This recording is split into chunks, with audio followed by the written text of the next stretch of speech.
Hey guys, welcome back to the channel. आप सभी को पता तो चल गया है कि रेडर 125 डुअल डिस्क के साथ जो है वो इंडियन मार्केट के अंदर लॉन्च हो गई है।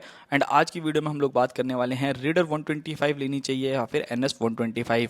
फेस्टिव सीजन जो है वो बिल्कुल ही पास है एंड टीवीएस ने भाई कमाल ही करके रख दिया। मतलब फर्स्ट इन सेगमेंट जैसे फीचर्स आप लोगों को इस बाइक के अंदर ऑफर कर दिए हैं। मुझको नहीं लगता कि भाई कोई और बाइक आप लोगों को इतने सारे फीचर्स इतनी सारी चीजें जो है वो अपनी बाइक के अंदर ऑफर करती है। सो खैर उन चीजों को छोड़ते हैं एंड बात करते हैं आज की वीडियो में कि रेडर 125 लेना ज्यादा बेटर रहने वाला है या फिर बजाज की तरफ से आने वाली NS 125।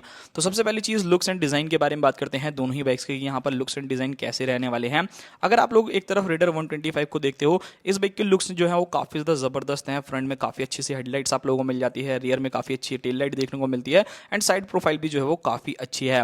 बात करी जाए NS 125 के बारे में, तो देखो NS 125 जो है वो काफी टाइम से आ रही है एंड कंपनी जो है इसके लुक्स को बिल्कुल भी अपडेट नहीं कर रही।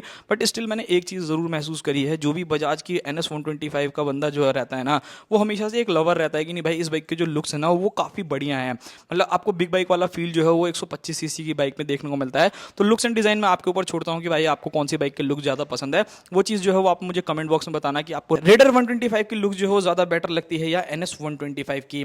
फिलहाल अब बात करते हैं दोनों ही बाइक्स के इंजन के बारे में कि यहाँ पर आपको इंजन में आप लोगों को क्या क्या चीजें देखने को मिलती है। यहाँ अगर मैं रेडर 125 के बारे में बात करता हूँ तो इस बाइक के अंदर आपको 124.8 सीसी का single cylinder air plus oil cool engine देखने को मिलता है, जिसमें आपको 11.2 bhp का मैक्सिमम पावर, 11.2 न्यूटन मीटर का ही टॉर्क देखने को मिलता है with a 5 speed gear box. But वहीं अगर मैं NS के बारे में बात करता हूँ तो इस बाइक के अंदर आपको 124 सीसी का single cylinder air cool engine मिलता है, जो 11.8 bhp का पावर एंड 11 न्यूटन मीटर का टॉर्क जनरेट करता है। अब देखो दोनों ही बाइक्स को मैंने चला रखा है रियल लाइफ में, तो मेरे को एक चीज जो है वो ज्यादा महसूस होती है कि अगर आप लोग एक ऐसे बंदे हो जिसको सिर्फ और सिर्फ पावर चाहिए कि नहीं मेरी बाइक के अंदर पावर जो है वो ज्यादा महसूस होनी चाहिए, ज्यादा अच्छा फील देना चाहिए, सो उस कंडीशन में NS 125 जो है वो रेडर से ज्यादा बेटर रहने वाली है। आप लोग जब भी इस बाइक को चलाओगे ना तो आपको फील होगा कि हाँ NS 125 के अंदर पावर जो है वो ज्यादा आप लोगों को मिल रही है। अब मैं ऐसा नहीं कह रहा हूँ कि रेडर जो है वो बेकार है, रेडर का जो है वो लाइट वेट होने की वजह से इस बाइक का भी पावर जो है वो आपको काफी ज्यादा अच्छा मिल जाता है। पावर टू वेट रेशियो जो है वो काफी बेहतरीन आप लोगों को मिलता है, तो वो एक चीज देख लेना। बाकी NS को भी चलाने में एक जो है वो अलग वाइब आती है भाई, तो वो एक चीज है।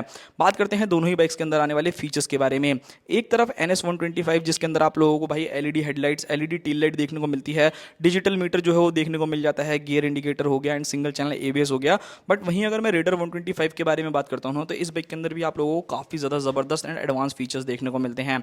सबसे पहले इस बाइक के अंदर आपको सुपर मोटो मोड देखने को मिलता है, जिससे कि आप लोगों को दोनों ही बाइक के अंदर सिंगल चैनल ABS तो मिलता है, बट अगर आपको ABS को ऑफ करना है तो रेडर के अंदर आप वो चीज जो है वो इजीली पॉसिबली जो है वो कर सकते हो। बट अगर आप NS के अंदर ऐसी चीज करना चाहो तो वो चीज जो है वो पॉसिबल नहीं होती, तो वो एक चीज आप लोग जरूर देख लीजिएगा।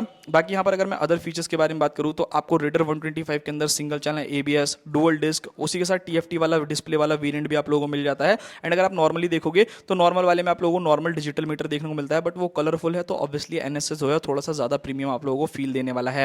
यहाँ पर अगर मैं बात करता हूँ बाकी सारी चीजों के बारे में कि और क्या क्या चीजें जो है वो दोनों ही बाइक्स के अंदर देखने को मिलती है, तो सबसे पहले यहाँ पर अगर मैं माइलेज के बारे में बात करता हूँ, एक तरफ जो रेडर 125 है उसके अंदर आपको 10 लीटर का फ्यूल टैंक देखने को मिलता है एंड NS के अंदर अगर आप लोग जाओगे तो वहां पर आपको 12 लीटर का फ्यूल टैंक देखने को मिलता है। 2 लीटर का डिफरेंस जो है वो आप लोगों को दोनों ही बाइक्स के अंदर देखने को मिलेगा, यानी 2 लीटर का जो है वो बड़ा फ्यूल टैंक आप लोगों को NS 125 में मिलता है। बट अगर मैं माइलेज के बारे में एक्चुअल में बात करूँ ना, तो जो NS 125 वो आप लोगों को लगभग 45 से 50 तक का ही एवरेज जो है वो निकाल करके देती है, बट रेडर के अंदर जो है ये चीज आप लोगों को जो है प्लस पॉइंट में मिल जाता है, जहां पर आप लोगों को ये बाइक जो है वो 50 से 55 तक का एवरेज जो है वो निकाल करके दे देती है, तो वो एक चीज जो है वो ज्यादा बेटर है। अगर आप एक ऐसे बंदे हो जिसको माइलेज जो है वो ज्यादा चाहिए तो रेडर 125 रिकमेंड करूंगा, एंड अगर आप एक ऐसे बंदे हो जिसको परफॉर्मेंस ज्यादा चाहिए, माइलेज थोड़ा बहुत आप एडजस्ट कर लोगे, तो उस कंडीशन में NS 125 जो है वो ज्यादा बेटर परफॉर्म करने वाली है। बात करते हैं दोनों ही बाइक्स के अंदर आने वाले ब्रेकिंग सिस्टम के बारे में।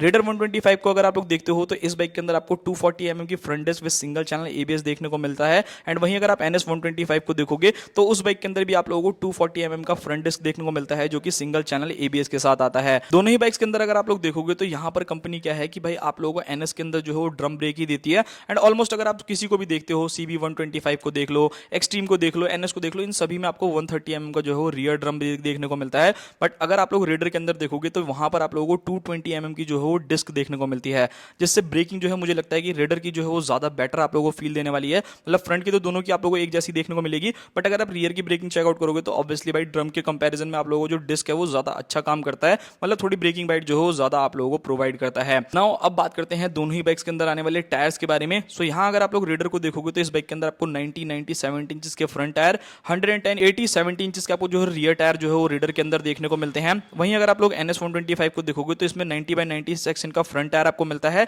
एंड 120 80 70 आपको रियर टायर मिलता है।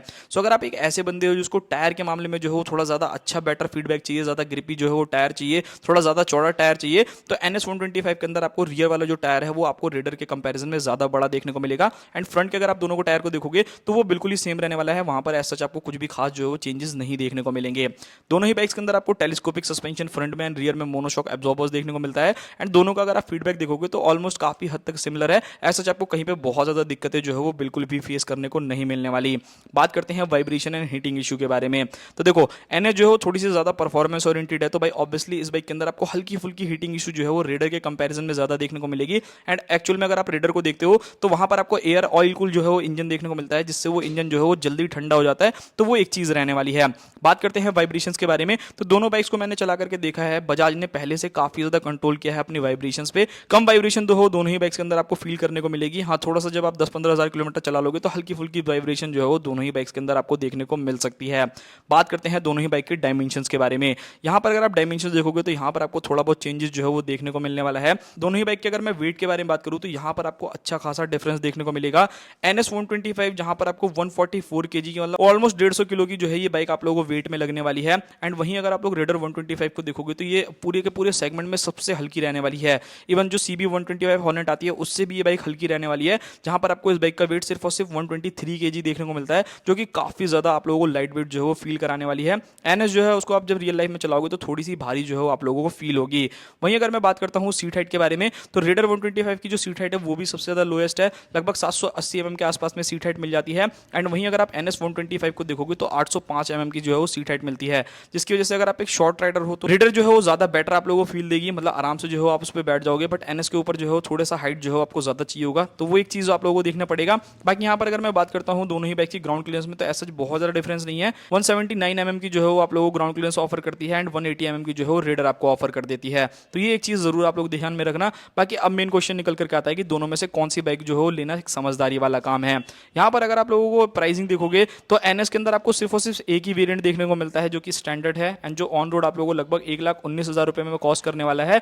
वहीं अगर आप रेडर के जो डुअल डिस्क वाले वेरिएंट को देखोगे 93,000 जो है वो आपको एक्स शोरूम कॉस्ट करता है एंड अगर आप ऑन रोड देखोगे तो लगभग 1,11,000 रुपए में कॉस्ट करेगा। तो अगर आप डिफरेंस देखोगे तो लगभग आप लोगों को जो डिफरेंस देखने को मिलने वाला है 8,000 रुपए का डिफरेंस जो है आपको देखने को मिलेगा, यानी जो NS 125 है वो आपको 8,000 रुपए जो है ज्यादा कॉस्टली पड़ेगी एंड रेडर जो है वो आप लोगों को 8,000 रुपए सस्ती मिलेगी।